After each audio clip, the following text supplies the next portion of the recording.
wanted to slide the refrigerator. 0.4 times 200 pounds.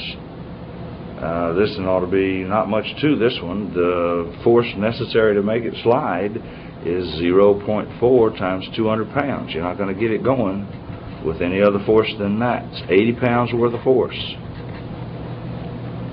Now the question is, will the refrigerator tip over, or will it go ahead and slide like you want it to? Well, notice that the force is 4 feet above the floor. Let's just show that the refrigerator is slightly tipped. That's a greatly exaggerated view. I wouldn't push it that far before I realized I was in trouble. Put the load P on it, 80 pounds. That's 4 feet up. Here's the weight of the refrigerator, 200 pounds, and that is a 3-foot wide refrigerator. That's a 1.5 feet, and therefore you can sum moments about this right corner of the refrigerator. If 80 times 4 is bigger than 200 times 1.5, then you're not going to be able to move the refrigerator. You're going to either have to wax the floor, or you're going to have to bring this P-force down to a lower level. What's 80 times 4? 320. And what is 200 times 1.5? 300. It's not going to work. This overpowers this, and therefore it will tip. You'll never get the refrigerator in its new position at that rate unless you don't mind having it there like that. All right, pulleys. Pulleys are really simple if they are frictionless and have no mass, and that is the assumption made in most of these. If it doesn't have any mass, then it doesn't have any tendency to not want to roll whenever you want it to roll. And if there's no friction, then the force on this side, since it has this moment arm, is the same as the force on this side, since it has the same radius. Now if you make a pulley like this, well, then the forces on both sides wouldn't be the same, but that's a pretty bad pulley. So anytime you see any force known on one side, you can assume it comes out the other side. That also means that the force in this wire is 2 F's or 2 W's. Here you put an F, so on this side you have an F. This weight is 2F. Here's a whole bunch of them. If this is F, then this one's F. And if that one's F, then this one's F. And if that one's F, then this one's F. And if that one's F, then this one's F. You can just follow them around. Now if you want to know how much is inside right here, then how much inside of here is 2F. The reason being, if you look at this pulley, an F is pulling up on the pulley and an F is pulling up on the pulley. That's 2 F's pulling up.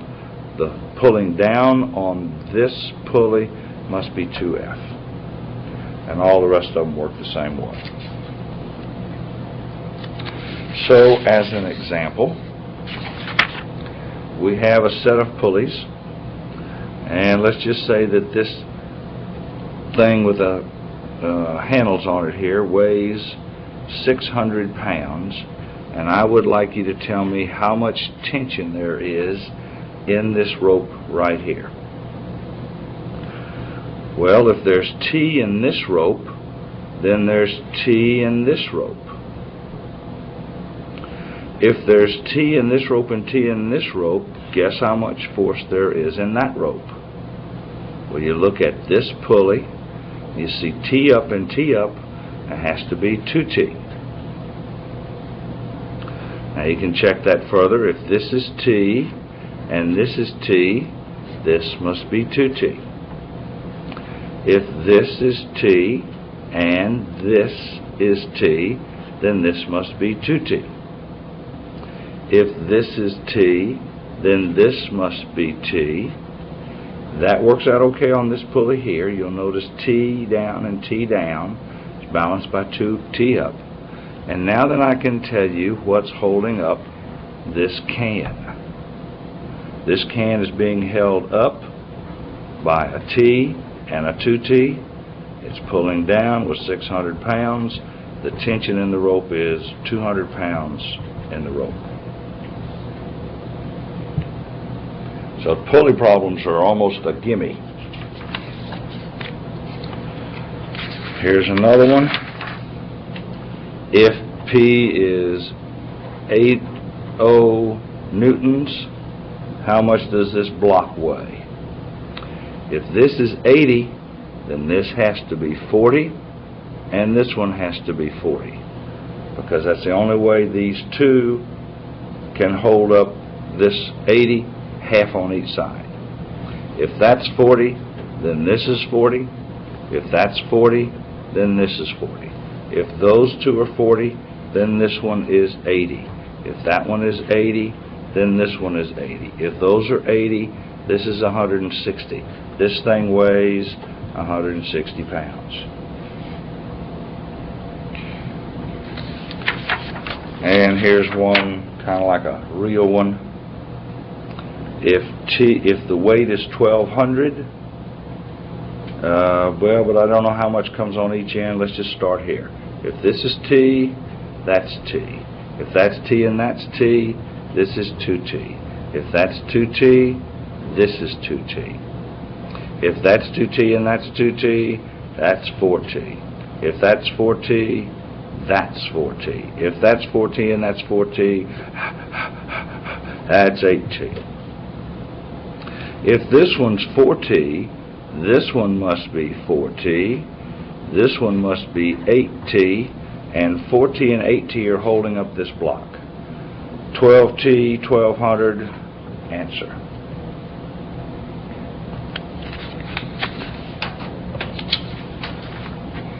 Okay, this one's going to be similar to the same thing. If this is 1,000, then this is 1,000. You'll draw a free body of this connection. Here would be that connection. You'd show 2,000 newtons down.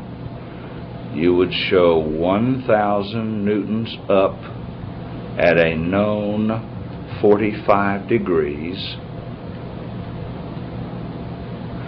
Here you have an unknown force and an unknown angle. You notice that the angle up there is beta, then the angle down here is beta. This would be 90 minus beta. Its magnitude would be answer. Some forces horizontal, as we've been doing, using this and this in your equation. Some forces vertical, using this and this in your equation, and of course these guys too. You have two equations and two unknowns. One would be the force, one would be the angle. You might want to practice with that one. It's more math than statics, because somewhere around here you're going to get something that says something times the cosine of something and something times the sine of something. You're probably going to have to take sine of something over cosine of something so that you can get an answer for the tangent of that angle, and then solve for the angle.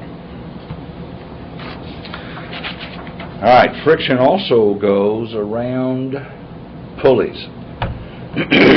Except pulleys are supposed to pull, so I think this really more likely ought to be called a drum or something, a stationary drum.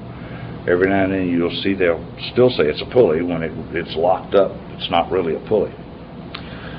Here's your equation, everything you need to know on how to solve for these forces. First off, one side or the other will be a known number. For instance, this may be 60 pounds because it's a 60-pound weight or something like that. The 60-pound weight goes around, or the force goes around the drum, and here's a guy trying to pull down on it and lift this weight. He wants to know how hard he'll have to pull, and he'll have to pull pretty hard because there's friction around the drum. The equation for F1 in terms of the known F2 is in your text, or in the reference manual too. It's F1 is equal to, take the known F2, on your calculator, raise E to the coefficient of friction to the angle theta in radians, and that'll tell you how hard you got to pull on this side. So an application of that, I think this one came out of your book. You'll notice they call it a pulley. Now that's confusing. I would hope they wouldn't do that on a quiz. If somebody asked me how hard you got to pull, I'd say this is the only thing that matters. If it's a pulley, it's not supposed to have any friction, and therefore it couldn't have any friction along here. So this is a stuck pulley with a 35 centimeter diameter.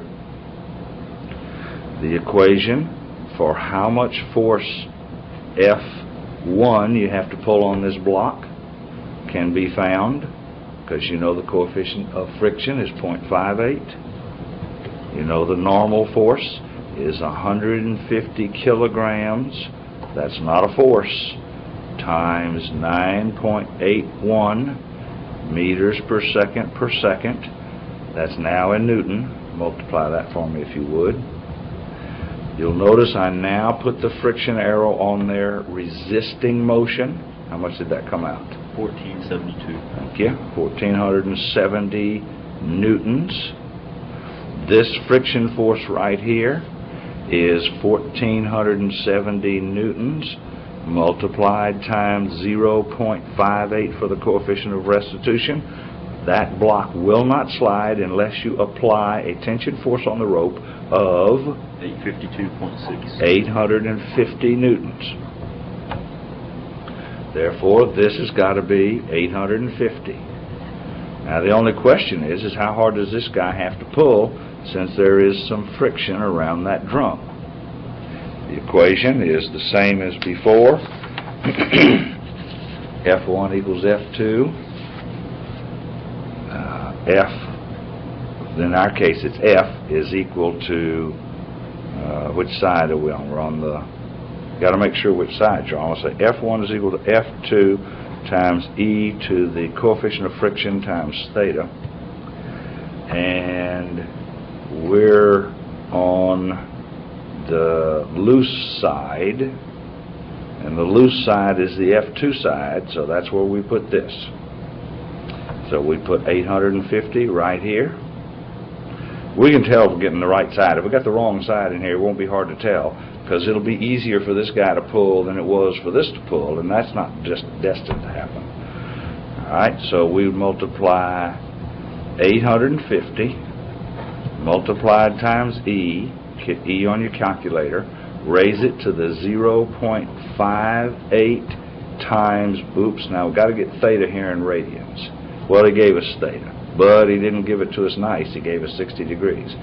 So raised to the 60 degrees times 2 pi for every 180 degrees, and whatever that comes out. That's how hard you'd have to pull. Did you give me a number already? It doesn't matter. I don't care. Anybody can do that.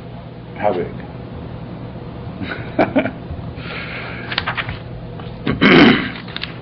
6,900. 6,900? Sounds a little big.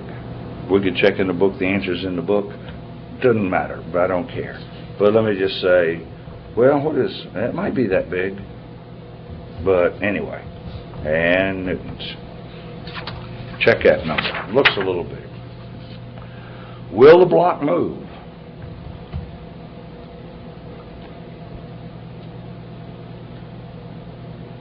All right. Will the block move?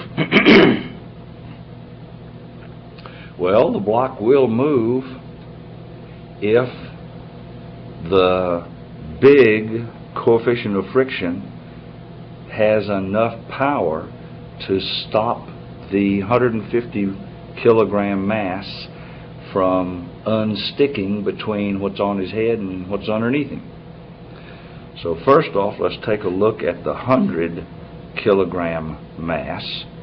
It has 981 newtons of force, and therefore the pressure between that block and the 150 block is also 981. He's being held to the left,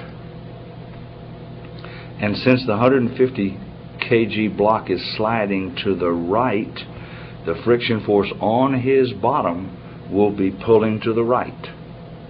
And that will be, if it sits still, 0.3 times 981 newtons of force. How much is that? While you're doing that, I'm going to draw a free body of the 150 block. What is 0.3 times 981? 294. 294 newtons worth of force.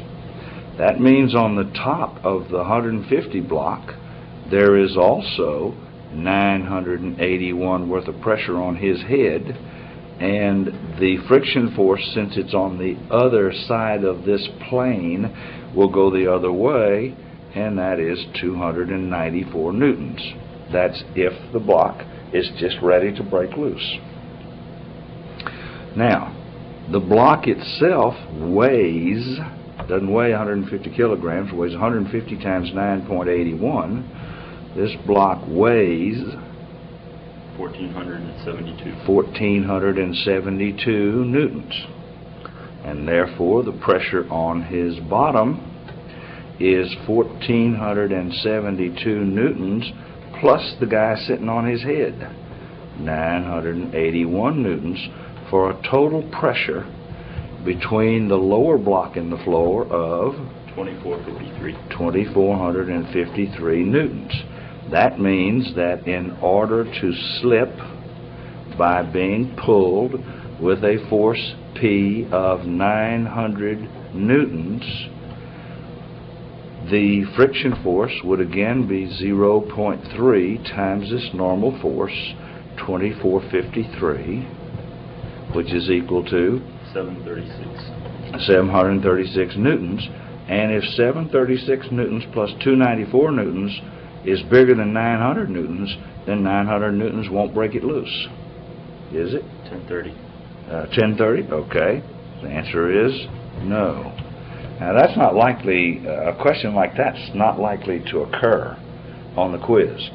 That came out of your book, I think. And the reason I say that, it may not have, it may have come from someplace else, but that's a yes-no answer, you know, and they always have 5 parts, so they're not going to be able to fit a yes-no question in there. More than likely, they would ask you, how much force would it take to break the blocks loose? And then the answer is 294 plus 736. That would be how much force it takes. Same way with this one here. Will the block move? Looks like I thought that was a nifty problem because that's all my writing. That won't be on a quiz because it's a yes-no problem. Let's just change it right quick. How much force does it take to get the block to move? Then he can write you down 5 answers, 4 of which are wrong. The question is, will the block move? If the answer might be no, then it is not moving. If it's not moving, this is the one we want. We want the big one. And here is the force underneath it. The force underneath it is 600 newtons. You'll notice I don't have to multiply it times 9.81. That is a force with newtons. Plus, there's some more force P pushing down on this guy's head.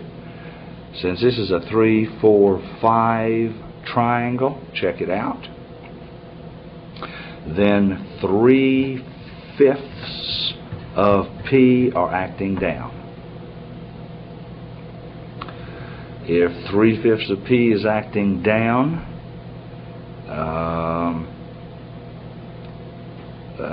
let's see here. What am I getting ready to do now? My sum forces in the horizontal direction. I'll need this friction force. This friction force is 0.4 times 3/5 of P. I forgot my 600 plus 600. So there's the possible friction force. And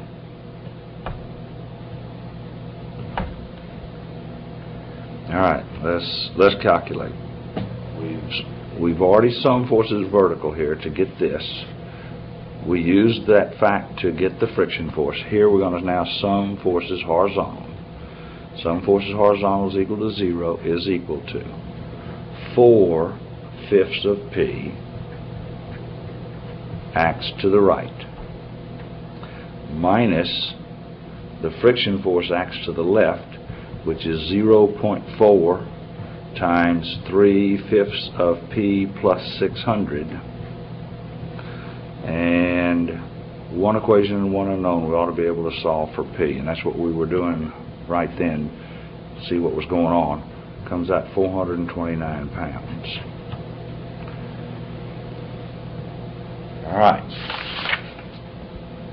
All right, that is the end of this tape. If you would go to the next tape now, we'll continue